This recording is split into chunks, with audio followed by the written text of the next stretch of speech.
Saudi Arabia के रेगिस्तान के बीचों बीच पत्थरों के बड़े बड़े पहाड़ मौजूद है। इन पहाड़ों की खास बात यह है कि इन पर मुख्तलिफ जानवरों के स्कल्पचर बड़ी महारत से बनाए गए थे। ये स्कल्पचर आखिर इस वीरानी में बनाए किसने थे? जब इस पर मजीद तहकीकी की गई तो हैरत अंगेज तौर पर वो कुछ जानने को मिला जो आज से पहले किसी को भी मालूम नहीं था। दोस्तों, एंशिएंट सिविलाइजेशंस के बारे में जानना या उनके आर्टिफैक्ट तलाश करना बेशक काफी रिस्की और मुश्किल तरीन काम होता है, लेकिन जब कोई अनोखी चीज मिल जाती है तो यहाँ मामला खत्म नहीं होता, बल्कि यहाँ से नए सवालों का सिलसिला शुरू हो जाता है। ऐसे सवाल जिनके जवाब तलाश करने में या तो कई सदियां गुजर जाती है या फिर उनका जवाब मिल ही नहीं पाता। आज आप 4 ऐसे डिस्कवरी के बारे में जानेंगे जो डिस्कवर होने के बाद आज तक मिस्ट्री बनी हुई है। तो आइए शुरू करते हैं। Number 4, हॉथिन island. स्वीडन के साहिल समंदर से 13 किलोमीटर दूर एक ऐसा आइलैंड मौजूद है जहां के बारे में कई खौफनाक कहानियां बताई जाती है। ब्ला जंगफ्रून के नाम से पहचानने वाले इस आइलैंड पर कुछ तो है जिसकी वजह से यहाँ कोई इंसान अकेला जाने की हिम्मत नहीं करता। पिछले हजारों सालों से इस आइलैंड के बारे में मशहूर है कि यहाँ ऐसी अनदेखी ताकतें बसती है जो इंसान को बर्दाश्त नहीं करती। लोगों ने यहाँ पत्थरों के अजीब पैटर्न भी पड़े देखे हैं, जिससे अंदाजा लगाया जाता है कि शायद यहाँ किसी दौर में कोई रस्में की जाती होंगी या हो सकता है कि अब भी की जाती हो। फिलहाल तो यह आइलैंड पूरी तरह से खाली है, लेकिन आसपास रहने वाले लोकल्स का मानना है कि जिन लोगों ने इन पत्थरों को अपनी जगह से हटाने की कोशिश की थी उनको भारी नुकसान का सामना करना पड़ा है। 2014 में आर्कियोलॉजिस्ट की एक टीम ने इस आइलैंड का दौरा किया और मुख्तलिफ टेस्ट करने के बाद जो रिजल्ट उनके सामने आया वह वाकई काफी ज्यादा हैरानकुन था। जी हाँ, इन पत्थरों के अलावा यहाँ 2 गारें भी है जहाँ काफी कुछ अबनॉर्मल देखा गया है। एक गार के अंदर पत्थरों से बना हुआ एक स्टेज भी देखा गया जहाँ शायद कोई खास इंसान खड़ा होकर कुछ परफॉर्म करता होगा। यहाँ बॉन फायर की ऐश और पत्थर से बना एक ऐसा हथौड़ा भी देखा गया जो अंदर से खोखला था। दूसरी गार में पत्थर से बनी एक टेबल भी देखी गई जिस पर समंदरी सील की कई हड्डियां बिखरी पड़ी थी। इन हड्डियों और बॉन फायर ऐश की जब रेडियो कार्बन डेटिंग की गई तो एक और दिलचस्प हकीकत खुलकर सामने आ गई। कार्बन डेटिंग के रिजल्ट से मालूम पड़ा कि आज से 9000 साल पहले यहाँ इंसान बसा करते थे, लेकिन वह इन सब चीजों को क्यों और किस मकसद से इस्तेमाल करते थे ये जानना काफी ज्यादा मुश्किल है।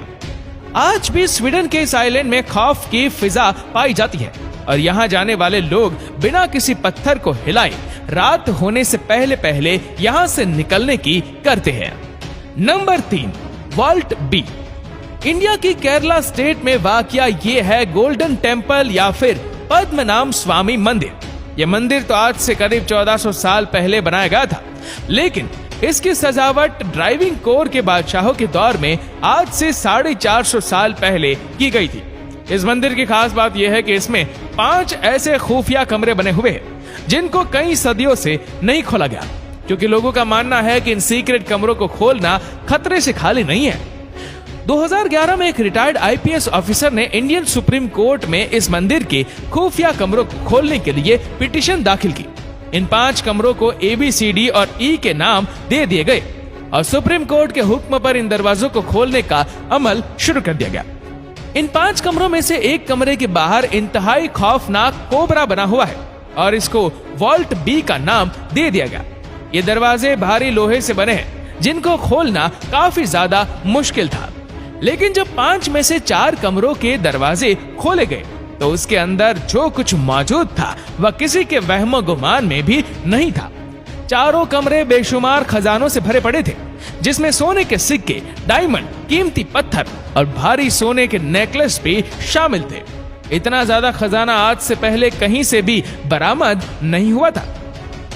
5वां कमरा जिसको वॉल्ट बी का नाम दिया गया था वो लाख कोशिश करने के बावजूद भी किसी से भी नहीं खुल पाया।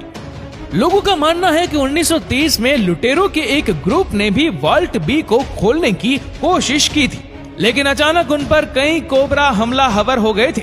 ये सांप कहां से आए थे ये किसी को भी मालूम नहीं है। इन 4 कमरों के दरवाजे को खुले 1 महीना गुजर चुका था और वॉल्ट बी को खोलने के लिए एक्सपर्ट्स अरेंज किए जा रहे थे। लेकिन तभी एक वाकया हुआ जिसने सबको हिलाकर रख दिया। रिटायर्ड आईपीएस ऑफिसर जिसने इन कमरों की जांच के लिए पिटीशन दाखिल की थी, उनकी अचानक मौत हो गई। ना सिर्फ इतना, बल्कि सुप्रीम कोर्ट की तरफ से बनाई गई इस टीम के एक और शख्स की मां भी अचानक ही चल बसी।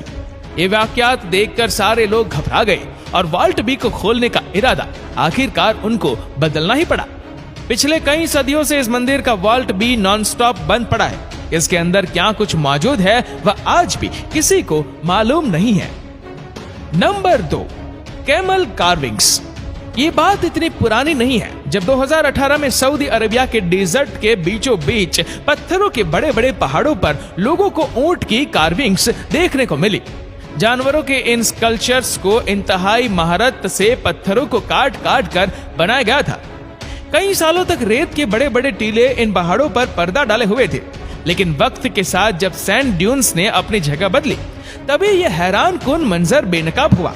अभी तक इन बड़े बड़े स्कल्पचर का कोई मकसद तो जाहिर नहीं हो सका, लेकिन रिसर्च का मानना है कि शायद ये किसी दौर के खानाबदोश कबीलों का कोई खास मीटिंग पॉइंट हुआ करता था, क्योंकि यहाँ से कोई ऑर्गेनिक मैटर नहीं मिल पाया।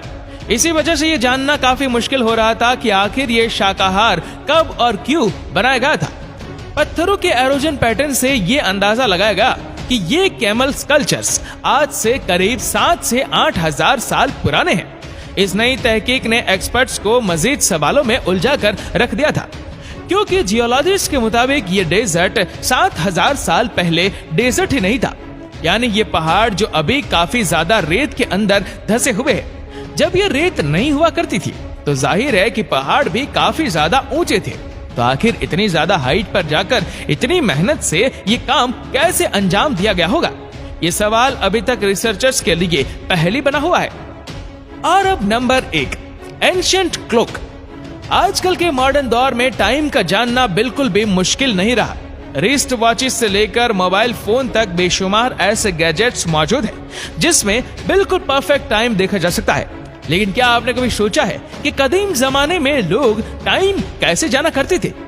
एंशिएंट रोम के एक तबाहशुदा शहर हेरक्युलेनियम से लोगों को दुनिया की सबसे पुरानी वॉच मिली थी।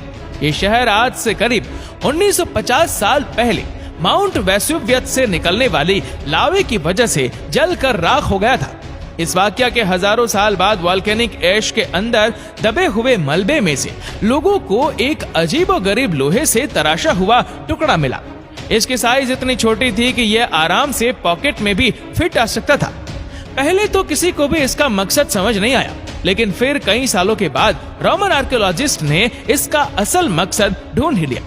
3D मॉडल से ये बात साबित हो गई कि ये उस दौर की वॉच हुआ करती थी जिससे बाआसानी दिन के वक्त का अंदाजा लगाया जा सकता था। लेकिन सवाल यह है कि अजीबोगरीब दिखने वाली यह चीज आखिर टाइम कैसे दिखाती थी? साइंसदानों का मानना है कि बगैर ट्रेनिंग के इसको ऑपरेट करना खासा मुश्किल है। सबसे पहले इसको किसी चीज से ऐसे लटकाया जाता था कि सूरज इसके लेफ्ट साइड पर आए। इसमें जो ये स्क्वायर आप देख रहे हैं, ये एक स्क्वायर आधे घंटे को शो करता है। सुबह के वक्त जब इस डंडी का शेडो सबसे राइट वाले स्क्वायर पर आएगा तो इसका मतलब होगा कि अभी सुबह के 9 बजे है। इसी तरह जब सूरज बिल्कुल पीठ पर आ जाता है तब ये शेडो सबसे नीचे वाले ब्लॉक पर आता है, जिसका मतलब ये है कि अब दिन के 12 बज चुके हैं। 12 बजे के बाद अगर टाइम देखना हो तो इसकी डायरेक्शन दोबारा सेट करनी पड़ती है, क्योंकि अब सूरज इसके लेफ्ट पर नहीं बल्कि बैक साइड पर आ जाता है। 12 से 3 और फिर 3 से शाम के 6 बजे तक ये बिल्कुल परफेक्ट टाइम दिखाता था। एक्सपर्ट्स का मानना है कि उस दौर में लोगों को मिनट की जरूरत नहीं हुआ करती थी, बस उनके लिए ये जानना ही काफी था कि सूरज ढलने में कितना वक्त बचा है। और ये इस एंशिएंट सन टाइल्स से जानना काफी ज्यादा आसान हो चुका था, जो शायद उस दौर का एक मॉडर्न गैजेट हुआ करता था। लेकिन सिर्फ एक सवाल एक्सपर्ट्स को परेशान कर रहा है कि आखिर इतने बड़े शहर में से ऐसा सिर्फ एक ही सनक टाइल क्यों मिला है? तो दोस्तों, आपको इन चारों में से कौन सी डिस्कवरी सबसे ज्यादा अच्छी और इंटरेस्टिंग लगी, हमें नीचे कमेंट करके जरूर बताएगा। और अगर आपको ये वीडियो अच्छा लगा हो तो इस वीडियो को लाइक करिएगा, शेयर करिएगा ज्यादा से ज्यादा लोगों तक, और ऐसे ही और भी रोचक जानकारियों के लिए सब्सक्राइब करें हमारे YouTube चैनल को और Facebook पर फॉलो करें हमारे पेज को। धन्यवाद।